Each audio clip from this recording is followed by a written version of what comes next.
Purple Sherry, who just won the, just won that. But I really enjoyed this. It went up, it worked so quickly, and it was just such a pleasure because, you know, you do a square and you feel like you finished something.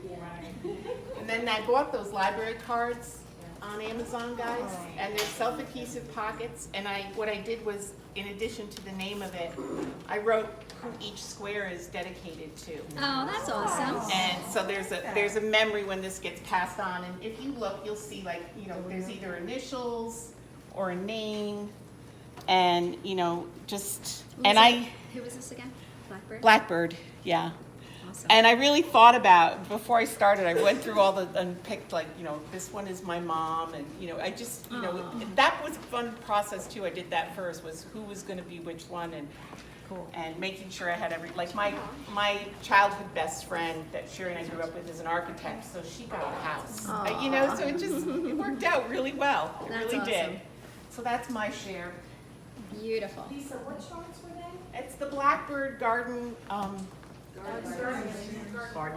Garden Club. I couldn't think of, and it's 12 separate patterns. And you can, I've seen people do them, you know, and switch the order they're in. I didn't even think of doing that. I just did them in the order they were stitched. Oh no, that's fine. And the other thing was, you can decide how you want to do them. So, but most people do them 3 rows of 4. They do them more this way. But I wanted something vertical. So. Beautiful. 4 rows of 3. Beautiful. What count? What count? 40? 36, I think. 36 count.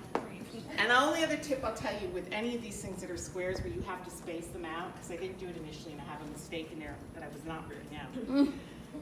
After the mistake, I took a green sewing thread and I basted the corner of the next box based on the spacing from the boxes I had already finished, so that I didn't encroach. But if you look, you'll find the box that there's a mistake. It's a little too far to the right on something, but I was not turning all of it out. So it's like, that's how you know it's homemade.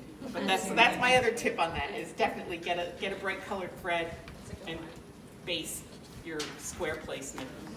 Were they the called for colors? They are all the called for. They're over dyes. Actually, the other thing I'll say is this flower, when I stitched it originally with the called for, it was gray. And I knew I was running low on that color, and I'd ordered another skein of it. When the new one came in, it was this blue, which is the way it looked in the photograph too. So I did rip that out and restitched the flower. But like, I didn't rip it out of the basket, so like if you look at the basket, you'll see it's a different shade. So Beautiful. there you go. Very nice. This is my first attempt at doing ornaments. I just, this one's doesn't have the what do you call it, rip-wrap around it. This one I did last Oh, very night. cute. But I have a cautionary tale about taking your stitching with you. So I went to Hobby Lobby because I wanted to find the rip-wrap. There was my name on the Mary, floor. you lost your tag. And so I went to Hobby Lobby to get the ribbon, and I took my ornaments with me. I had a set of 8. This chart is over there as a giveaway.